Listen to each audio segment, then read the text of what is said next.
Today is day 2 of these simple modifications I'll be doing to the Viper, and today the goal is to get rid of all these peeling badges throughout the car.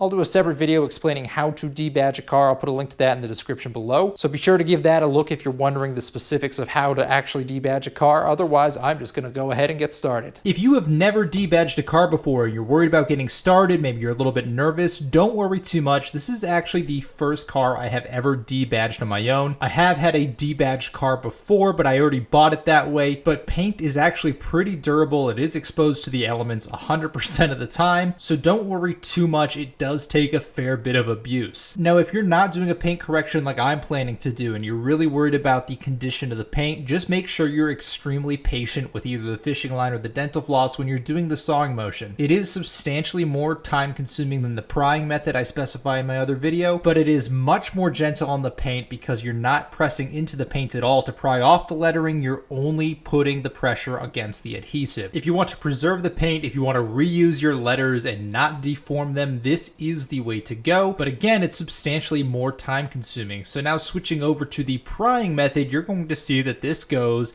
a lot faster, but again, I'm prying into the paint to leverage off these letters. You can be as safe or as dangerous as you want to be with the paint on your car. That's really up to you, but you will get about 5 times the letters done using only the prying method relative to using the saw method. Coming, of course, at the expense of minor scratches. Once everything's removed, it's back to the Goo Gone and the elbow grease and a little bit of your fingernail to try to dig off all that excess adhesive and then wipe off all the Goo Gone using some soapy water. It's just going to be a rinse and repeat for the rest of the car. But what I decided as I was debadging this car is I actually really liked the look of it without any badges at all. I started questioning whether or not I would really replace any of these letters after I had them removed. I think DeMuro did a really good job explaining circumstances where it's okay to rebadge a car versus cases where you shouldn't. I pretty much agree with him on every point he said in that video, so I'll link that below. And I'm not affiliated with him in any way, but my thought processes on badging really mimic everything he says in that video. And going along with what he says, I really like the subtlety of having a very nice or higher trim car that you remove the badging from, and I think that says more about your comfort level with the vehicle, and it has that kind of cool factor of you don't know what it is unless you already know. And I like that subtlety factor and kind of the factor that you need to know what it is ahead of time, that you won't be able to decipher what it is just by the badging alone. It's kind of like the stealth wealth theory. I really like that. I think that's really cool. And besides, on an all black car like this, I just think it looks super clean with no badges. And the added bonus, especially for what I plan to do with this car, is that these all add little obstacles when you're getting a paint correction. All these letters will get in the way when you're trying to polish down the area. So by removing these, it's going to allow the guy who's detailing the car to do a more thorough job and get in deeper if there's any scratches immediately around the letters. For me, that's rather important since I'm trying to get a full paint correction. Between the debadge and the paint correction alone, I think that's going to solve the vast majority of issues that I have with this car. And quite frankly, the debadging, if you count a new roll of floss, is what, like a $4 to $5 total investment? And then the paint correction in my case was only going to be about $500 total. That means I'm completely transforming the appearance of a budget exotic for only a couple $100. And that's all I've got today. Thank you guys for watching.